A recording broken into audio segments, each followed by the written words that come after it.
Hello दोस्तों, मेरे विद्यार्थियों, मेरे भाइयों, मेरी बहनों, आप सभी के लिए आज का जो टॉपिक है वो टॉपिक है प्रत्यय। आज हम बात करेंगे प्रत्यय की, जिसको इंग्लिश में हम सफिक्स भी कहते हैं। प्रत्यय। आज हम प्रत्यय पे चर्चा करेंगे कि प्रत्यय होते क्या है ना।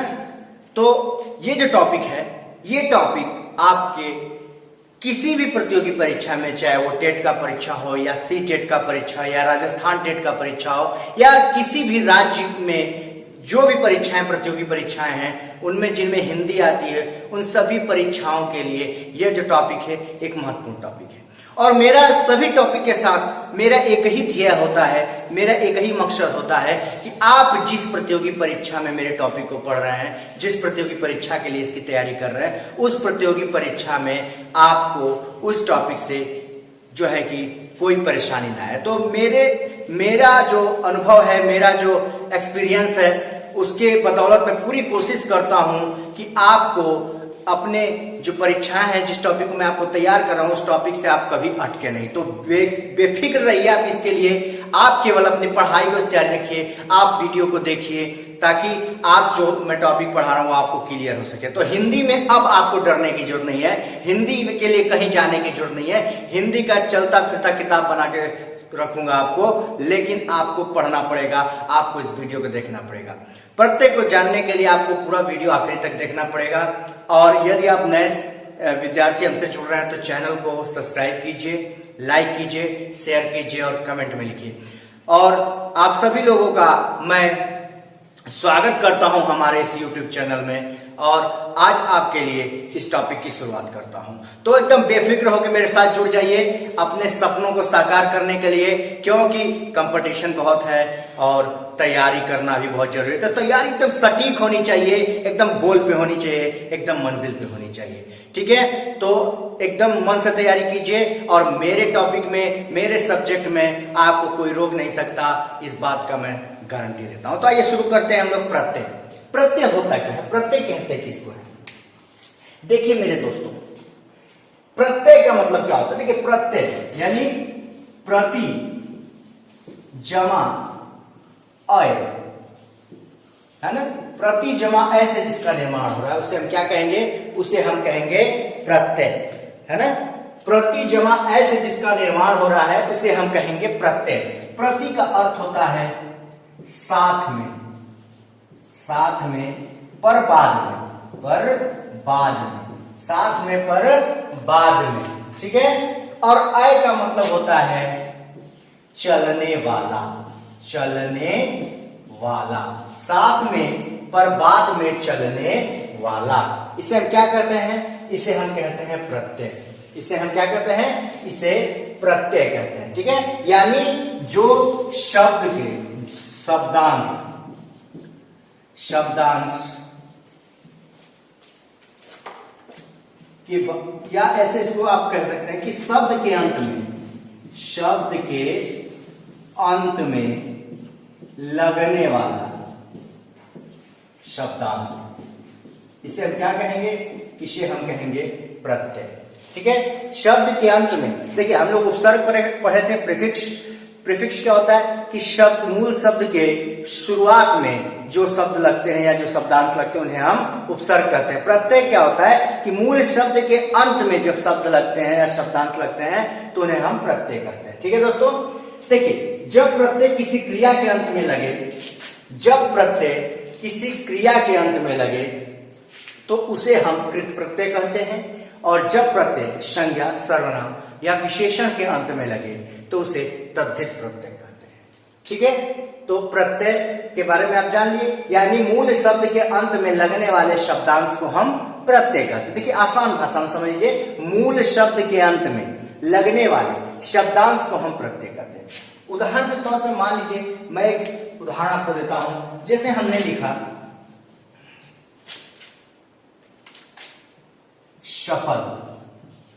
सफल एक मूल शब्द है और इसके अंत में शब्दांश यदि हम प्रत्यय जोड़ देता तो ये क्या हो जाता है? सफलता, सफलता। ठीक है, बात समझ में आ रही है आप सभी के? या फिर अच्छा।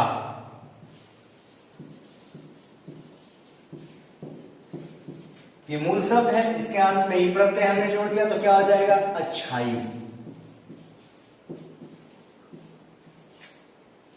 ठीक है, बात समझ में आ रही है? यानी मूल शब्द के अंत में जो प्रत्यय लगते हैं या जो शब्दांश लगते हैं उन्हें हम प्रत्यय कहते हैं। ठीक है, ये प्रत्यय कृत प्रत्यय होते हैं और तद्धित प्रत्यय होते हैं। कृत प्रत्यय उसे कहते हैं जो क्रिया के अंत में लगते हैं, और तद्धित प्रत्यय उसे कहते हैं जो संज्ञा, सर्वनाम या विशेषण के अंत में लगते हैं।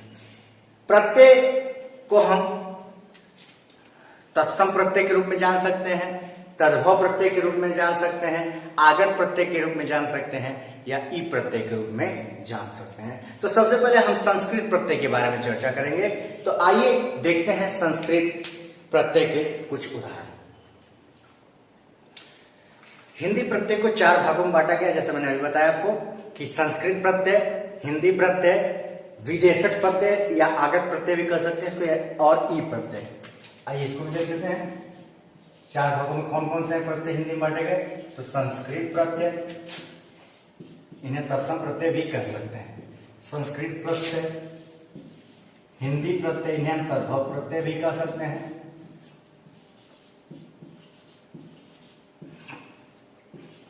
तीसरा जो है उसे हम विदेशज प्रत्यय कहते हैं या आगत प्रत्यय भी कह सकते हैं।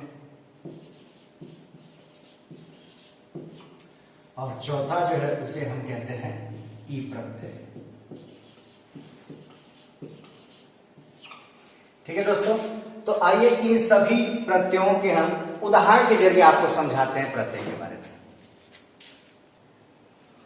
देखिए, हम बात सबसे पहले संस्कृत के प्रत्यय शब्दों की करेंगे और उसमें भी हम जो है कि क्री प्रत्यय की बात करेंगे। तो क्री प्रत्यय जो होता है वो जो है कि या तो क्रिया के अंत में लगता है या क्रिया के धातु के अंत में लगता है। ठीक है, तो जैसे देखिए ती एक प्रत्यय है और इसका मूल धातु है दृश्य या क्री, है ना। तो अब इसके साथ जब ती जो है कि प्रत्यय जुड़ेगा तो ये हो जाएगा दृष्टि या कृति। ठीक है, तब तव्य एक प्रत्यय है और ये जब क्रिया के मूल धातु गम या रक्ष से जुड़ेगा तो ये एक अलग अर्थ लेके आएगा, गंतव्य या रक्षितव्य। ठीक है, अनीय एक प्रत्यय है और जब ये मूल धातु कथ या रक्ष से जुड़ेगा तो ये कथनी या रक्षणीय हो जाएगा। ठीक है, अक एक मूल धातु है, जब पाठ या लेख के मूल धातु से जुड़ेगा तो ये पाठक या लेखक के रूप में परिवर्तित हो जाएगा। तो प्रत्यय होता क्या है, इससे आप समझ में आपको आ गया होगा कि प्रत्यय जो होता है शब्द के अंत में जो शब्दांश लगते हैं उससे जो अर्थ का परिवर्तन होता है, उन शब्दांशों को यानी मूल शब्द के अंत में लगने वाले शब्दांश को हम प्रत्यय कहते हैं। ठीक है, अब आइए देखते हैं तद्धित रूप से प्रत्यय के बारे में जानते हैं।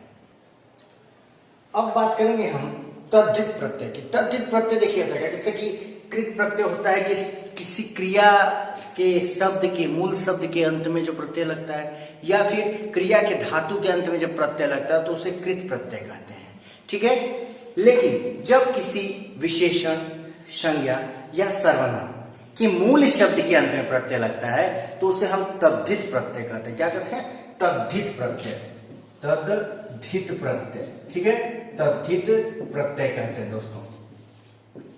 ठीक है, बात समझ में आ रही है आपके? उसे हम क्या कहते हैं? उसे हम तद्धित प्रत्यय कहते हैं। ठीक है, तो तद्धित प्रत्यय को मैं फिर से एक बार आपको बताना चाहूंगा। देखिए, सबसे पहले मैं बार बार इस बात पे जोर दे रहा हूं कि प्रत्यय क्या होता है। तो प्रत्यय वही होता है जो मूल शब्द के अंत में जो शब्दांश लगते हैं, जो अर्थ को परिवर्तित करते हैं, उन्हें ही हम प्रत्यय कहते हैं। प्रत्यय का मतलब होता है प्रति धन अय, यानी बाद में चलने वाला या बाद में आने वाला। ठीक है, और अभी हमने बात किया कृत प्रत्यय की। तो कृत प्रत्यय क्या होता है? कृत प्रत्यय होते हैं जो क्रिया के शब्दों के साथ, ध्यान दीजिएगा, क्रिया के शब्दों के साथ अंत में लगते हैं, उन्हें हम कृत प्रत्यय कहते हैं, चाहे वो उसके धातु हो चाहे वो क्रिया हो। ठीक है, अब बात कर रहे हैं हम तद्धित प्रत्यय की। किसकी बात कर रहे हैं? तद्धित प्रत्यय की। ठीक है, अब तद्धित प्रत्यय क्या होते हैं? तद्धित प्रत्यय यानी जो सर्वनाम, संज्ञा और विशेषण के मूल शब्दों के अंत में जब प्रत्यय लगते हैं तो उन्हें ही हम तद्धित प्रत्यय कहते हैं। ये संस्कृत प्रत्यय ही होते हैं, लेकिन इसमें दो प्रत्यय होते हैं, कृत प्रत्यय,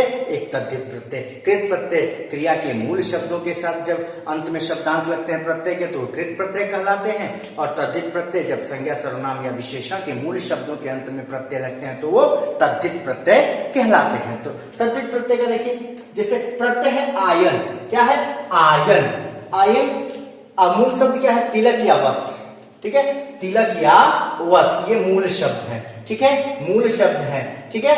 अब इस मूल शब्द के अंत में आयन लग जाए तो क्या हो जाएगा, तिलकायन और वत्स है। देखिए ये चीज मैंने क्यों लिखी, ये बस आपको समझाने के लिए था कि भैया जो है कि संज्ञा या सर्वनाम या विशेषण के शब्द हो, देखिए इसमें सारे शब्द जो है कि संज्ञा सर्वनाम या विशेषण के शब्द हैं, ठीक है, तो उनके अंत में जो प्रत्यय लगता है वो तद्धित प्रत्यय कहलाता है, ठीक है। तो देखिए आयन, इसके साथ लगा तिलक है, मूल शब्द क्या तिलक, और उसके बाद क्या लिखा आयन, तो क्या हो जाएगा तिलकायन। वत्स, वत्स मूल शब्द है, इसके बाद प्रत्यय लग जाए आयन तो क्या हो जाएगा वत्सायन, ठीक है। इक एक प्रत्यय है और मूल शब्द क्या है मुख या मात्र। देखिए ध्यान दीजिएगा, परीक्षा में आपको ऐसे ही पहचान सकते हैं कि प्रत्यय क्या होता है, यानी मूल शब्द के अंत में जब लगता है कोई शब्दांश तो उसे हम प्रत्यय कहते हैं, और मूल शब्द के पहले जब शब्दांश लगता है तो उसे हम उपसर्ग कहते हैं। तो उपसर्ग हमने पढ़ा है पिछले वीडियो में, आज हम लोग प्रत्यय के बारे में पढ़ा, तो आज हम लोग मूल शब्द के बाद की चर्चा कर रहे हैं, यानी बाद में जो आ रहा है। तो देखिए मुख या मात्र दोनों संज्ञा है, इक क्या है एक प्रत्यय है, और जब इन मूल शब्दों के साथ वो जुड़ेगा तो देखिए बिल्कुल जो है कि एक अलग अर्थ लेकर आएगा, जैसे मौखिक या मात्रिक, ठीक है दोस्तों। फिर देखिए इत क्या है, इत एक प्रत्यय है, पुष्प और त्रिषा है ना, ये मूल शब्द है, ठीक है, तो क्या हो जाएगा पुष्पित या त्रिषित, ठीक है। इन एक प्रत्यय है, जब ये मूल शब्द काल या नव के साथ जुड़ेगा तो ये क्या हो जाएगा, ये हो जाएगा आपका कालीन या नवीन, ठीक है। ये एक प्रत्यय है, और जब छत्र मूल शब्द के साथ जुड़ेगा तो इसका बिल्कुल अर्थ बदल देगा, यानी क्या हो जाएगा क्षत्रिय, क्षत्रिय हो जाएगा, ठीक है। उसके बाद ये क्या है एक प्रत्यय है, और ये मूल शब्द क्या है मत या नगर, तो क्या हो जाएगा मत या नगर, है ना, तो ये हो जाएगा मदीय या नगरीय, है ना, मदीय या नगरीय, ठीक है। था एक प्रत्यय है ना, जब ये जुड़ेगा सर्व मूल शब्द के साथ या अन्य मूल शब्द के साथ तो क्या हो जाएगा सर्वथा या अन्यथा। स एक प्रत्यय है, जब ये तर्क मूल शब्द या कर्क मूल शब्द के साथ जुड़ेगा तो तर्कस या कर्कस हो जाएगा। तो प्रत्यय होता क्या है, प्रत्यय जो होता है वो किसी भी मूल शब्द के अंत में आने वाला जुड़ने वाला शब्दांश होता है, जिसे हम प्रत्यय कहते हैं। प्रत्यय का अर्थ होता है बाद में। आइए अब देखते हैं हिंदी के प्रत्ययों को, ठीक है, हिंदी के प्रत्ययों को हम देखते हैं। देखिए हिंदी के प्रत्यय की बात करें तो हिंदी में भी वही जो संस्कृत के कृत प्रत्यय और जो है कि तद्धित प्रत्यय होते हैं, हिंदी में भी कृत प्रत्यय और तद्धित प्रत्यय होते हैं। तो ये हम बात कर रहे हैं हिंदी प्रत्यय की, किसकी, हिंदी प्रत्यय की। हिंदी प्रत्यय में हम बात कर रहे हैं कृत प्रत्यय की, कृत प्रत्यय की बात हम कर रहे हैं दोस्तों। तो कृत प्रत्यय क्या होता है, जैसे आपको मैंने पहले ही बता चुका हूं कि मूल क्रिया के साथ या क्रिया के धातु के साथ जब प्रत्यय प्रयोग होता है तो उसे हम कृत प्रत्यय कहते हैं। तो जैसे देखिए अ, यहाँ पे क्रिया का मूल क्रिया क्या है, लूट या खेल, ठीक है, तो उसके साथ अ जुड़ने से क्या हो जाएगा लूटो। देखिए ये अ ध्वनि आएगी, इसमें दिखेगा नहीं, खेल, ठीक है। इसके बाद अक्कड़, अक्कड़ एक प्रत्यय और ये किस मूल क्रिया के साथ जुड़ रही है, पी या घूम के साथ जुड़ रही है, तो क्या हो जाएगा पियक्कड़ या घुमक्कड़, ठीक है, अंत प्रत्यय, है ना। लड़ या पिट के साथ जो है कि मूल क्रिया के साथ जब लगेगी तो क्या हो जाएगा लड़ंत या पिटंत। अन प्रत्यय जल मूल क्रिया के साथ या ले मूल क्रिया के साथ जब जुड़ेगा तो हो जाएगा जलन या लेन, ठीक है। अना प्रत्यय जब पढ़ क्रिया के साथ जुड़ेगी या फिर दे क्रिया के साथ जुड़ेगी तो क्या हो जाएगी, मूल शब्द पढ़ है तो पढ़ना हो जाएगा, मूल शब्द दे है तो देना हो जाएगा, ठीक है। आ प्रत्यय, माफ कीजिएगा आ प्रत्यय, आ प्रत्यय जब मेल या बैठ जैसे क्रियाओं के साथ जुड़ेगी तो वो क्या अपना रूप परिवर्तित करेगी इस मूल क्रिया का, इसे मेला बना बैठेगी या फिर बैठा बैठेगी, ठीक है। इयल मूल क्रिया के साथ जब जुड़ेगी ये प्रत्यय तो मरियल या अड़ियल ऐसे जो है शब्द बनाएगी। इया जब छल या घट जैसे मूल क्रिया के साथ जुड़ेगी तो छलिया या घटिया इन शब्दों का निर्माण करेगी। यानी आप बात को समझ गए होंगे कि प्रत्यय का कहां पे जो है कि प्रयोग है, उसका क्या मायने हैं, उसका क्या महत्व है। तो प्रत्यय का महत्व, किसी भी शब्द के आखिरी में जो शब्दांश लगते हैं उन्हें हम प्रत्यय कहते हैं, और क्रिया के साथ लगते हैं तो कृत प्रत्यय, और संज्ञा विशेषण या सर्वनाम के साथ लगते हैं तो तद्धित प्रत्यय। तो आइए हिंदी के प्रत्यय में हम देखते हैं तद्धित प्रत्यय। आइए हिंदी प्रत्यय में तद्धित प्रत्यय वाले शब्दों की बात करें हम, जो संज्ञा विशेषण या सर्वनाम के शब्दों के साथ जो प्रत्यय लगते हैं, यानी तद्धित प्रत्यय हिंदी में। तो देखिए प्रत्यय है आ, और मूल शब्द जो है भूख और प्यास है, तो इसके साथ जब आ प्रत्यय जुड़ेगा तो वह भूखा या प्यासा हो जाएगा। ठीक है, आई प्रत्यय के साथ जब मूल शब्द विदा या ठाकुर लगेगा तो इसका जब अंत में जब इसका प्रवेश होगा प्रत्यय का तो ये विदाई और ठकुराई हो जाएगा। ठीक है, आना, तेलंग और बघेल ये मूल शब्द हैं, लेकिन इनके प्रत्यय में यानी इनके आखिरी में जब आना शब्द लगेगा तो तेलंगाना और बघेलाना हो जाएगा। ठीक है, तेलंगाना, ठीक है, और बघेलना शब्द हो जाएगा। आवट में देखिए नीम और आम तो हो जाएगा निमावट या अमावट, है ना। ठीक है, ई प्रत्यय जब खेत या सुस्त के साथ लगेगा तो खेती या सुस्ती हो जाएगा। एरा प्रत्यय मामा या चाचा के साथ लगेगा तो ममेरा या चचेरा हो जाएगा। ता प्रत्यय मधुर या मनुज के साथ लगेगा तो मधुरता या मनुजता हो जाएगा। हरा प्रत्यय जब मूल शब्द एक या तीन के साथ लगेगा तो एक हरा और तिहरा हो जाएगा। वाला प्रत्यय जब टोपी या धन के साथ लगेगा तो टोपी वाला या धन वाला जाएगा। माफ कीजिएगा, ये स्वर में ही आएगा, तेलंगाना और बघेलाना ये स्वर में ही आएगा, इसमें ये सही लिखा होगा। ठीक है, तो ये जो प्रत्यय है ये तद्धित प्रत्यय है। कौन सा प्रत्यय है? तद्धित प्रत्यय, और वही द का इसमें तद्धित प्रत्यय। ठीक है, ये हिंदी के प्रत्यय हैं, लेकिन तद्धित प्रत्यय आपको मैंने फिर एक बार मैं बताना चाहूंगा दोस्तों कि तद्धित प्रत्यय होते हैं जो संज्ञा विशेषण या क्रिया के मूल शब्दों के साथ लगते हैं, या सॉरी माफ कीजिएगा गलती, क्रिया नहीं, संज्ञा विशेषण या सर्वनाम के मूल शब्दों के साथ लगते हैं। क्रिया के साथ लगते तो वो जो है कि कृत प्रत्यय हो जाते हैं। सर्वनाम के मूल शब्दों के साथ जो प्रत्यय लगते हैं उन्हें हम तद्धित प्रत्यय कहते हैं। ठीक है, आइए अब देखते हैं विदेशज प्रत्यय क्या होते हैं, कुछ उदाहरण इसके भी देख लेते हैं। देखिए विदेशों के कुछ शब्द जो हिंदी में प्रयोग किए जाते हैं उनके साथ ही प्रत्यय लगता है।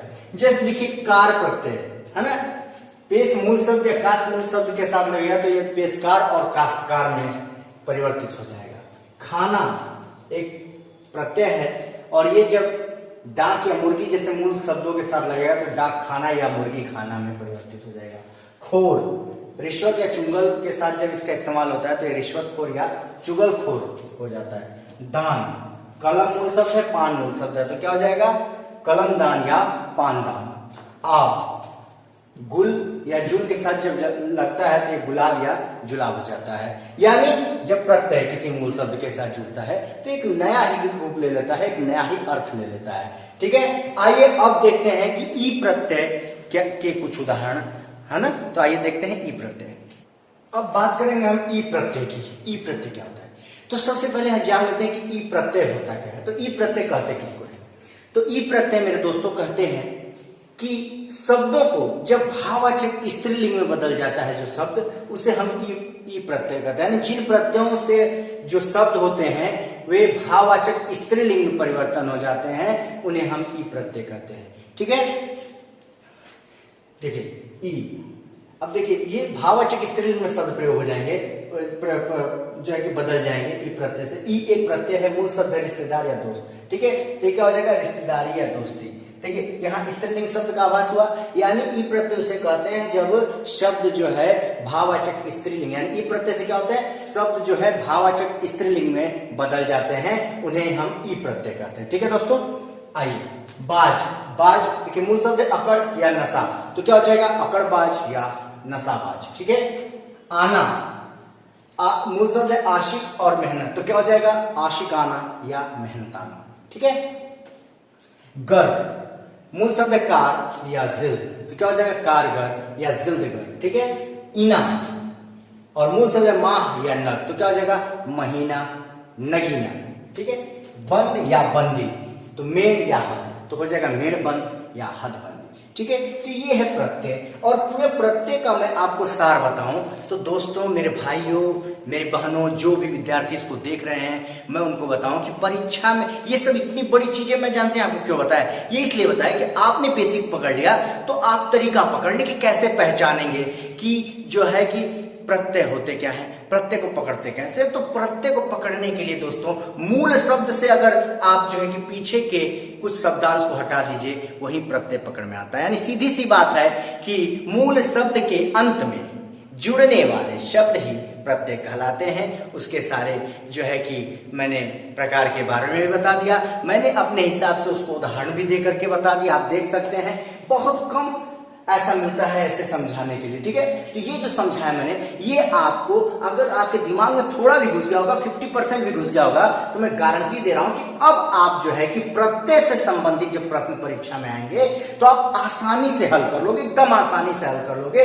प्रत्यय एकदम बैठ चुका है आपके दिमाग में, आप एकदम कर चुके। बस करना क्या है, आप एक नोट्स बनाते रहिए, वीडियो को जरूर देखिए और अंत तक देखिए। देखिए, छोटा वीडियो मैं जानबूझ के आपके लिए बनाता हूं ताकि आपको, मैं सोचता हूं कि गागर में सागर क्यों ना भर दिया जाए। मैं कोशिश करता हूं कि छोटे से ही वीडियो में आपको वे सारी चीज प्रोवाइड करा दीजिए, वह सारी चीज दे दी जाए जिससे आप लाभान्वित हो सके, यानी आपको वो बेनिफिट्स मिल सके जो आप चाहते हैं। आप अपने सपनों को सफल कर सके, अपने सपनों को साकार कर सके, अपने मंजिल को पा सके। आपकी मंजिल को पाने के लिए आपके साथ साथ हम भी मेहनत कर रहे हैं। हम दोनों जब मिलकर मेहनत करेंगे, जब एक जो है कि शिक्षक और विद्यार्थी जब मिलकर मेहनत करते हैं तो सारे जो है कि रुकावट रूपी चट्टान टूट जाते हैं। कहते हैं कि बिना लहरों के नैया पार नहीं होती और कोशिश करने वालों की कभी हार नहीं होती। तो कोशिश करते रहिए, बाकी मेरे ऊपर छोड़िए। मैं हिंदी के हर टॉपिक्स आपको लेके आऊंगा, एकदम क्लियर करके जाऊंगा, इतना आपके दिमाग में बैठा दूंगा कि आप चलता फिरता हिंदी का किताब आपको बना के छोड़ूंगा। करना केवल आपको इतना है कि बैठिए, पढ़िए, नोट्स बनाइए। देखिए, छोटे छोटे टॉपिक्स में ही मैं आपको एकदम हीरो बना दूंगा, लेकिन पढ़ना पड़ेगा सफल होने के लिए। तो फिर अगले वीडियो के साथ आपके लिए मैं मिलूंगा आपके नए टॉपिक के साथ। तब तक के लिए आप सभी लोगों के अच्छे स्वास्थ्य के, उज्जवल भविष्य के और आपके कैरियर के लिए मैं प्रभु से कामना करता हूं। जय हिंद, जय भारत।